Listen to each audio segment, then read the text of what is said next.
अस्सलाम अलैकुम, कैसे हैं अब सब। हॉरर स्टोरी कनवारी कलियां अज कलम अतीका फैज किस्त नंबर अव्वल। मुझे शहर से अपनी नौकरी से हाथ धोकर वापस गांव आए आज दूसरा दिन था और अभी मैं सहन में पड़ी चारपाई पर सीधा लेटा धूप सींक रहा था कि मेरे नथनों में हल्की सी नागवार बो घसी। वो तेज नहीं मगर शदीद नागवार जरूर थी जो मुसलसल मुझे आ रही थी। मैंने कराहियत से नाक सुख अम्मा को, अम्मा ये बदबू कैसी है। मैंने झुंझलाकर उठते हुए अम्मा को आवाज दी और बुरा सा मुंह बनाया था। अम्मा कमरे से भागी हुई आई थी। अम्मा का एक इकलौता पुत्र पूरे 3 साल बाद अपनी शक्ल दिखाए तो उसने यही करना था, यानी हाथ का छेला बनाए हुए थी और मैं भी सही नखरे दिखा रहा था। अलबत्ता अब्बा मेरी नौकरी से फरागत की वजह जानते थे, इसलिए वो मुझसे नाला थे और जब से मैं घर आया था वो घर में कम पाए जाते थे। खैर, अम्मा को देखकर मैंने माथे पर बिल डाले। अम्मा ने बदबू महसूस करके नाक पर दुपट्टा रखा था और कहा, ये पड़ोस से आ रही है पुत्र, करते क्या है ये। मैंने तीखी नजर साथ वाले घर की दीवार पर डालते हुए कलस कर पूछा था। 3 साल पहले जब मैं यहाँ से गया था तो ये घर खाली था, मगर अब अचानक आबाद हो गया था और न जाने रहता भी कौन था। जो भी था, अगर उसकी हुड धर्मी ऐसे ही बरकरार रहती तो मेरे इताब से नहीं बच सकते थे। पता नहीं क्या करते हैं और क्या कर रहे हैं, इनको कोई कुछ कहता नहीं किया। मैंने गिरा गुजरती बदबू से बचने के लिए कमरे को ही अपनी बेहतरीन पनाह समझा और उठकर कमरे की तरफ बढ़ा। 2 जवान जहां लड़कियां रातों रात आकर बस गई, न जाने कहां से, कौन है, इन घर बार कैसे चलाती हैं कौन जाने, और ऐसी लड़कियों से कौन मुनहमारी करे। हुच्छे गुछ करने गई थी वो नुक्कड़ वाली नाई सलमा, मगर वापस आकर कुछ बोलने से पहले ही लकवा मार गया। अब बिस्तर पर पड़ी रहती खुद को कोसती जरूर हो गई कि मैं वहां गई क्यों। अम्मा की रुदाद में मेरा गलीज दिमाग सिर्फ 2 लड़कियों पर अटक गया था, यानी 2 लड़कियां अकेले। उगे पीछे कोई नहीं, गांव वाले बेजार और भूगे। जो मैं सोच रहा था, शैतान भी मुझसे पना मांगे, मगर मैं तो था ही ऐसा। हर नजर के सामने से गुजरती लड़की को अपनी भूखी भंभूर देने वाली नजरों से ताड़ना और मौका पाते ही दाव लगा देना। मगर शहर में ये मेरे दाव पेच काफी काम आए, जिसने मेरी भूख को 4 चांद लगा दिए। इसलिए गांव आकर भी मैं इसी दाव के लिए बेचैन था। मगर ये शहर नहीं था, गांव था, जहां सबकी इज्जत सांझी वाला रिवाज था। मगर अब मुझे लग रहा था कि मेरी तमन्ना पूरी हो जाएगी। शाम को मैं अपने 2 दोस्तों नवाबी और गुलाब, जो गांव के मेरे ही तरह के निकम्मे और नजरबाज थे, मगर इनकी नजरबाजी से सिर्फ मैं वाकिफ था, वो लड़कियां जिनको वो ताड़ती थे। यार, मैंने सुना है मेरे पड़ोस में 2 कनवारी कलियां रहती हैं।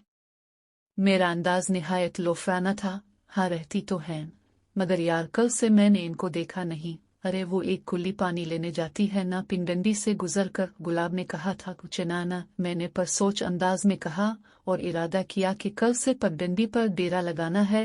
हिमम्मम, लेकिन एक कुल्ली को नहीं देखा हमने आज तक बाहर, और कोई जानता भी नहीं कि ये कहाँ से आई, क्या करती हैं। और आगे नवाबी रुदाद भी वही अम्मा वाली थी, मगर मैंने सोच लिया था मैं जरूर इनकी तफ्तीश करूंगा। अब पता करूंगा नामे किए कहाँ से आई हैं। मैंने खुद कलामी की थी और चुपचाप कल का इंतजार करने लगा। रात को मैं अपनी सिगरेट की तलब मिटाने छत पर आया था। मैं चाहता तो कमरे में भी पी सकता था, मगर मेरे असाब अब्बा के सख्त सुस्त सुनने से कासिर थे, इसलिए चादर की बुक्कल मारकर सीधा छत पर चला आया। सर्दी में सिगरेट फूंकते हुए मुझे अपनी गलती का एहसास शिद्दत से हो रहा था, इसलिए जल्दी जल्दी सिगरेट के किश लेकर मैं नीचे जाने लगा तो धीमे धीमे सरों में मुझे गुनगुनाने की आवाज आई थी। आवाज किसी लड़की की थी और पड़ोस वाले घर से आ रही थी। मैं हैरान और परेशान सा बाईं दीवार की जानिब चला आया। कुनी के होहे से साथ वाले घर के सहन में तानिक का जेका करते हुए मैं साकित हुआ था और मेरी रीढ़ की हड्डी में सनसनाहट हुई थी, क्योंकि इतनी शदीद सर्दी में बाहर चारपाई डाले काले लिबास में एक लड़की चित लेटी आसमान को घोरती हुए गुनगुना रही थी। इसके काले सिया बाल कुछ इसके कांधों पर, कुछ चारपाई के पाए से होते जमीन को लग रहे थे। आसमां पर चांद न होने के बावजूद इसका चेहरा मेरे सामने आया था, लेकिन इसके चेहरे के नक्शो निगार धुंधले से थे। इतना नालिफ सफेद चेहरा और ऐसी बारीक आवाज मैंने कभी नहीं सुनी थी। अचानक खौफ से मेरे वजूद में करंट दौड़ा था, क्योंकि जहां इसके नक्शो निगार धुंधले थे वहीं मैंने इस लड़की की आंखों और मुंह से खून निकलते देखा था, और ये मंजर देखकर मैं खौफ से पीला जर्द पड़ चुका था। इसका आंखों और मुंह से खून निकलता मुझे ऐसे साफ दिखाई दे रहा था जैसे हर तरफ रोशनी ही रोशनी हो, मगर नकूश चेहरे के अभी भी धुंधले थे। अचानक मेरी आंखों के आगे धुंध आ गई थी और धुंध छुटते ही जो मंजर मैंने देखा वो मुझे पागल कर देने के लिए काफी था, क्योंकि साथ वाले सहन में ना वो लड़की थी और ना ही चारपाई में। जितना दिल गुर्दे वाला बनता मगर था तो इंसान ही, इसलिए खौफ सा खाकर मैं नीचे आ गया और आकर चारपाई पर लेट गया। मेरे माथे पर पसीने की नन्ही नन्ही बूंदें थीं और मैं मुसलसल ये सोच रहा था इतनी सर्दी में वो लड़की बाहर लेटी क्या कर रही थी, और उसकी आंखों से खून मेरे जिस्म में एक थ्रेरी सी दौड़ गई। खुदा खुदा करके मुझे फजर के वक्त नींद ने आला, और फिर जब मैं दिन चढ़े उठा तो रात वाले वाक़े को फरामोश कर चुका था। तैयार शेयर होकर मैं नवाबी और गुलाब के साथ पगडंडी पर आ गया, जहां से इस कनवारी कुली ने गुजर कर जाना था। मेरे हाथ में गुलेल भी था और कुछ करने का अज़्म भी, और यहाँ से लोगों का गुजर भी इस वक्त बहुत कम ही हो रहा था, क्योंकि आज धुंध बहुत थी और सर्दी भी। सर्दी की शिद्दत की वजह से न जाने क्यों मुझे वहम हो रहा था कि वो कनवारी कुली आज नहीं आएगी, मगर नवाबी ने कहा वो आंधी तूफान सैलाब में भी यहाँ से गुजर जाएगी, मगर गुजरेगी जरूर। अचानक यूं ही बातें करते करते पायल की छन छम की आवाज आई थी। बेचैनी से मैं ने इस आवाज की समत देखा और दाल के कर दंग रह गया। मैं उसके सुबह रवि से आते नाजुक वजूद को देखकर शशदर था। इसके काले सिया बाल हुआ से लहरा कर इसके आधे से ज्यादा चेहरे को छुपाए हुए थे, बस एक आंख और थोड़ा सा माथा नजर आ रहा था, जिसने मेरे बेचैन दिल में मजीद खलबली मचा दी थी। वो चेहरे से बाल हटाने का तरद्दुद किए बना अपने पहलू में टके घड़े को दोनों हाथों से संभालती चली आ रही थी। वो बिलाशुबा बहुत खूबसूरत हो सकती थी, मगर पुरस्कार भी खूब थी।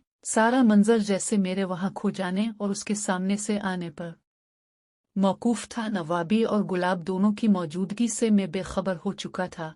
वो मेरे सामने से मुझ पर एक निगाह गलत डाले बना गुजर गई थी। मेरे दिमाग में न जाने क्या समाई। मैंने अपना गुलेल संभाला था और उसके गले का निशाना लेकर गुलेल की रबड़ को छोड़ दिया, मगर मेरे हाथ लर्जे, आंखें पूरी की पूरी खुल गई थी, क्योंकि इसके गले को रत्ती बराबर भी फर्क नहीं पड़ा था। अलबत्ता वो झटके से मुड़ी थी और एक इकलौती आंख से मुझे घूरा। मेरी भी इसी वक्त नजरें मिली थी और जैसे मेरी आंखों में किसी ने मिर्चें भर दी हूँ। मेरे आंखों में शदीद जलन का एहसास होने लगा था और मैं अपनी जगह पर कुछ बोलने से कासिर था तो हाथ भी मेरे अपनी जगह मफलूज हो चुके थे। वो सुबह रवि से मेरी तरफ बढ़ रही थी और उसकी बालों में से झांकती एक आंख की सर्द मेहरी से मैं घबरा कर नवाबी या गुलाब को आवाज देना चाहता था, मगर बेसूद। पता नहीं मेरी आवाज को क्या मौत पड़ी थी और पता नहीं नवाबी और गुलाब कहाँ मर गए थे।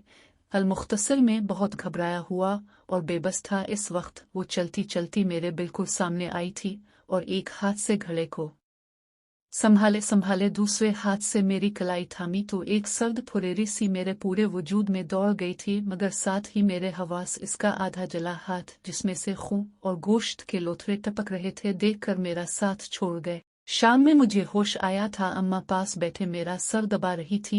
मैंने खुश्क लबों पर जुबान फेरी। कनवारी कुली का हाथ जला हुआ, यही सोचकर बार बार मुझे झुरझुरी आ रही थी। अम्मा, मुझे यहाँ कौन लाया? मैंने दर्द से टूटते वजूद को सिरका कर पीछे तकी से लगाते हुए पूछा था। कौन लाया मतलब तो गया कब था? अम्मा ने मेरे बालों में लाड से हाथ फेरते हुए पूछा। तुझे तो बुखार हुआ है। मैं जब कमरे में आई तो तुझे बुखार था। अम्मा के अल्फाज से मेरा वजूद हैरत के शदीद झटकों की जद में था। भला ऐसे कैसे हो सकता था कि मैं तो नवाबी और गुलाब के साथ कनवारी कुली को देखने के लिए पगडंडी पर गया था और वहां से आया कब? नहीं अम्मा, मैं नवाबी के साथ निकला था ना घर से। मैंने मचल कर जोर दिया अपनी बात पर। मेरा दिमाग इतने अजीबो गरीब वाकयात को कबूल कर नहीं पा रहा था। हाँ, मेरे चांद तो निकला था घर से, मगर 2 घंटे में तो वापस आ गया था और आकर होता पत्थर पूरे 3 साल बाद अपनी शक्ल दिखाए तो उसने यही करना था, यानी हाथ का छेला बनाए हुए थी और मैं भी सही नखरे दिखा रहा था। अलबत्ता अब्बा मेरी नौकरी से फरागत की वजह जानते थे, इसलिए वो मुझसे नाला थे और जब से मैं घर आया था वो घर में कम पाए जाते थे। खैर, अम्मा को देखकर मैंने माथे पर बिल डाले। अम्मा ने बदबू महसूस करके नाक पर दुपट्टा रखा था और कहा, ये पड़ोस से आ रही है पत्थर, करते क्या हैं ये?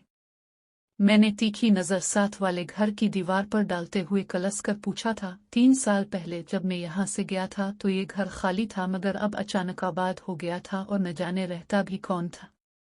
जो भी था, अगर उसकी हुड धर्मी ऐसे ही बरकरार रहती तो मेरे इताब से नहीं बच सकते थे। पता नहीं क्या करते हैं और क्या कर रहे हैं, इनको कोई कुछ कहता नहीं किया। मैंने गिरा गुजरती बदबू से बचने के लिए कमरे को ही अपनी बेहतरीन पनाह समझा और उठकर कमरे की तरफ बढ़ा। दो जवान जहां लड़कियां रातों रात आकर बस गई, न जाने कहां से, कौन है, घर बार कैसे चलाती हैं कौन जाने, और ऐसी लड़कियों से कौन मुनहमारी करे। हुछे गुछ करने गई थी वो नुक्कड़ वाली नाई सलमा, मगर वापस आकर कुछ बोलने से पहले ही लकवा मार गया। अब बिस्तर पर पड़ी रहती खुद को कोसती जरूर हो गई कि मैं वहां गई क्यों। अम्मा की रुदाद में मेरा गलीज दिमाग सिर्फ दो लड़कियों पर अटक गया था, यानी दो लड़कियां अकेले।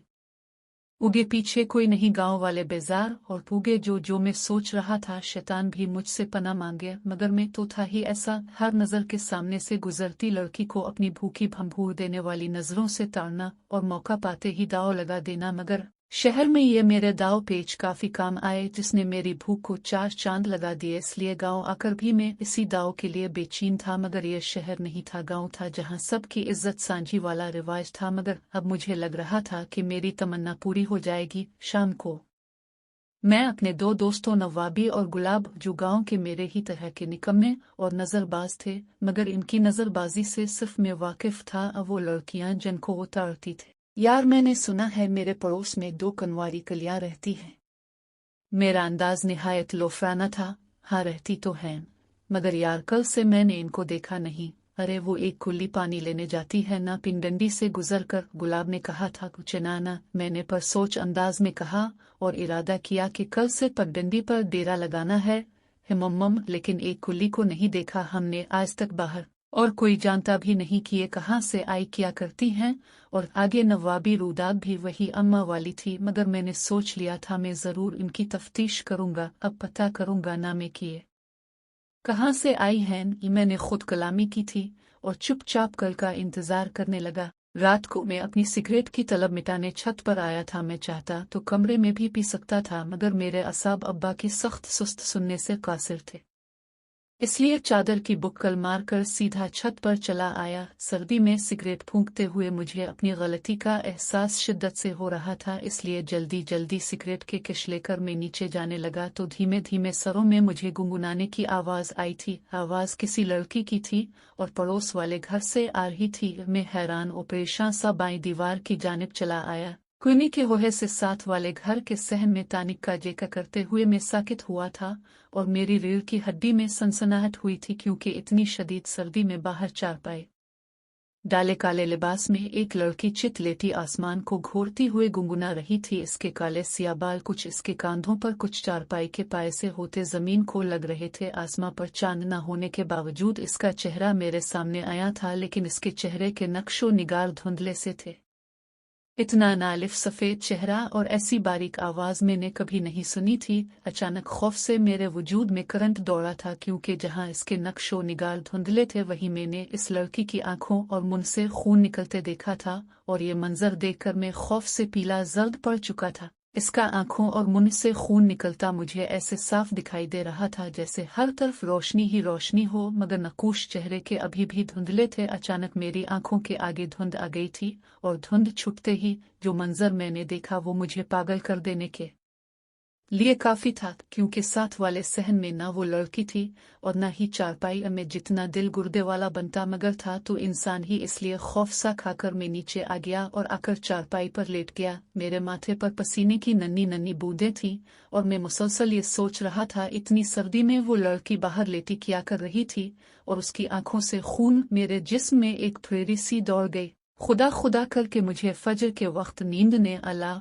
और फिर जब मैं दिन चढ़े उठा तो रात वाले वाक़े को फरामोश कर चुका था। तैयार शेयर होकर मैं नवाबी और गुलाब के साथ पगडंडी पर आ गया, जहां से इस कनवारी कुली ने गुजर कर जाना था। मेरे हाथ में गुलेल भी था और कुछ करने का अज़्म भी, और यहाँ से लोगों का गुजर भी इस वक्त बहुत कम ही हो रहा था, क्योंकि आज धुंध बहुत थी और सर्दी भी। सर्दी की शिद्दत की वजह से न जाने क्यों मुझे वहम हो रहा था कि वो कनवारी कुली आज नहीं आएगी, मगर नवाबी ने कहा वो आंधी तूफान सैलाब में भी यहाँ से गुजर जाएगी, मगर गुजरेगी जरूर। अचानक यूं ही बातें करते करते पायल की छन छम की आवाज आई थी। बेचैनी से मैं ने इस आवाज की समत देखा और दाल के कर दंग रह गया। मैं उसके सुख रवि से आते नाजुक वजूद को देखकर शशदर था। इसके काले सिया बाल हुआ से लहरा कर इसके आधे से ज्यादा चेहरे को छुपाए हुए थे। बस एक आंख और थोड़ा सा माथा नजर आ रहा था, जिसने मेरे बेचैन दिल में मजीद खलबली मचा दी थी। वो चेहरे से बाल हटाने का तरद्दुद किए बना अपने पहलू में टके घड़े को दोनों हाथों से संभालती चली आ रही थी। वो बिलाशुबा बहुत खूबसूरत हो सकती थी, मगर पुरस्कार भी खूब थी।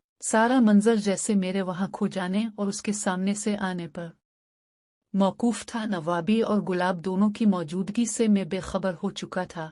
वो मेरे सामने से मुझ पर एक निगाह गलत डाले बना गुजर गई थी। मेरे दिमाग में न जाने क्या समाई। मैंने अपना गोलेल संभाला था और उसके घड़े का निशाना लेकर गोलेल की रबड़ को छोड़ दिया, मगर मेरे हाथ लर्जे, आंखें पूरी की पूरी खुल गई थी, क्योंकि इसके घड़े को रत्ती बराबर भी फर्क नहीं पड़ा था। अलबत्ता वो झटके से मुड़ी थी और एक इकलौती आंख से मुझे घूरा। मेरी भी इसी वक्त नजरें मिली थी और जैसे मेरी आंखों में किसी ने मिर्चें भर दी हूँ। मेरे आंखों में शदीद जलन का एहसास होने लगा था और मैं अपनी जगह पर कुछ बोलने से कासिर था तो हाथ भी मेरे अपनी जगह मफलूज हो चुके थे। वो सुबह रवि से मेरी तरफ बढ़ रही थी और उसकी बालों में से झांकती एक आंख की सर्द मेहरी से मैं घबरा कर नवाबी या गुलाब को आवाज देना चाहता था, मगर बेसूद। पता नहीं मेरी आवाज को क्या मौत पड़ी थी और पता नहीं नवाबी और गुलाब कहाँ मर गए थे। अलमुख्तसर में बहुत घबराया हुआ और बेबस था। इस वक्त वो चलती चलती मेरे बिल्कुल सामने आई थी और एक हाथ से घड़े को संभाले संभाले दूसरे हाथ से मेरी कलाई थामी तो एक सर्द फुरेरी सी मेरे पूरे वजूद में दौड़ गई थी, मगर साथ ही मेरे हवास इसका आधा जला हाथ, जिसमें से खून और गोश्त के लोथड़े टपक रहे थे, देखकर मेरा साथ छोड़ गए। शाम में मुझे होश आया था। अम्मा पास बैठे मेरा सर दबा रही थी। मैंने खुश्क लबों पर जुबान फेरी। कनवारी कुली का हाथ जला हुआ, यही सोचकर बार बार मुझे झुरझुरी आ रही थी। अम्मा, मुझे यहाँ कौन लाया? मैंने दर्द से टूटते वजूद को सिरका कर पीछे तकी से लगाते हुए पूछा था। कौन लाया मतलब तो गया कब था? अम्मा ने मेरे बालों में लाड से हाथ फेरते हुए पूछा। तुझे तो बुखार हुआ है। मैं जब कमरे में आई तो तुझे बुखार था। अम्मा के अल्फाज से मेरा वजूद हैरत के शदीद झटकों की जद में था। भला ऐसे कैसे हो सकता था कि मैं तो नवाबी और गुलाब के साथ कनवारी कुल्ली को देखने के लिए पगडंडी पर गया था और वहां से आया कब? नहीं अम्मा, मैं नवाबी के साथ निकला था ना घर से। मैंने मचल कर जोर दिया अपनी बात पर। मेरा दिमाग इतने अजीब व गरीब वाकयात को कबूल कर नहीं पा रहा था। हाँ, मेरे चांद तो निकला था घर से, मगर दोग हमारे चैनल पे नए हैं तो चैनल को सब्सक्राइब कर दे। मौलवी साहिब ने जिरगे के सरबराह हाजी साहिब को अपने यहाँ खाने पर मदऊ किया था। ऐसा वो तब किया करते थे जब कोई अहम मामला दरपेश होता है। चुनांचे खाने के बाद वो मौलवी साहिब की तरफ मुतवज्जे हुए तो वो बोले, हाजी साहिब, आप जानते हैं कि ईद अल अज़हा करीब है, तो इसी सिलसिले में आपसे एक अहम मसले पर बात करना चाहता हूँ। आप जरूर बात कीजिए, हाजी साहिब ने बड़े अदब और एहतराम से कहा। मौलवी साहिब ने अपने मखसूस धीमे अंदाज में कहना शुरू किया, आपकी मदद से हमने अपने गांव में चंद अच्छे कामों को रिवाज दिया, लोगों को जहेज देने से मना किया। उम्मीद है हमारी कहानी आपको पसंद आई होगी। हमारे चैनल पे नए हैं तो चैनल को सब्सक्राइब कर दे। मौलवी साहिब ने जिरगे के सरबराह हाजी साहिब को अपने यहाँ खाने पर मदऊ किया था। ऐसा वो तब किया करते थे जब कोई अहम मामला दरपेश होता है। चुनांचे खाने के बाद वो मौलवी साहिब की तरफ मुतवज्जे हुए तो वो बोले, हाजी साहिब, आप जानते हैं कि ईद अल अज़हा करीब है, तो इसी सिलसिले में आपसे एक अहम मसले पर बात करना चाहता हूँ। आप जरूर बात कीजिए, हाजी साहिब ने बड़े अदब और एहतराम से कहा। मौलवी साहिब ने अपने मखसूस धीमे अंदाज में कहना शुरू किया, आपकी मदद से हमने अपने गांव में चंद अच्छे कामों को रिवाज दिया, लोगों को जहेज देने से मना किया। बहुत बहुत गहरी कहानी उगे सुने। उम्मीद है हमारी कहानी आपको पसंद आई होगी। हमारे चैनल पे नए हैं तो चैनल को सब्सक्राइब कर दे। मौलवी साहिब ने जिरगे के सरबराह हाजी साहिब को अपने यहाँ खाने पर मदऊ किया था। ऐसा वो तब किया करते थे जब कोई अहम मामला दरपेश होता है। चुनांचे खाने के बाद वो मौलवी साहिब की तरफ मुतवज्जे हुए तो वो बोले, हाजी साहिब, आप जानते हैं कि ईद अल अज़हा करीब है, तो इसी सिलसिले में आपसे एक अहम मसले पर बात करना चाहता हूँ। आप जरूर बात कीजिए, हाजी साहिब ने बड़े अदब और एहतराम से कहा। मौलवी साहिब ने अपने मखसूस धीमे अंदाज में कहना शुरू किया, आपकी मदद से हमने अपने गांव में चंद अच्छे कामों को रिवाज दिया, लोगों को जहेज देने से मना किया।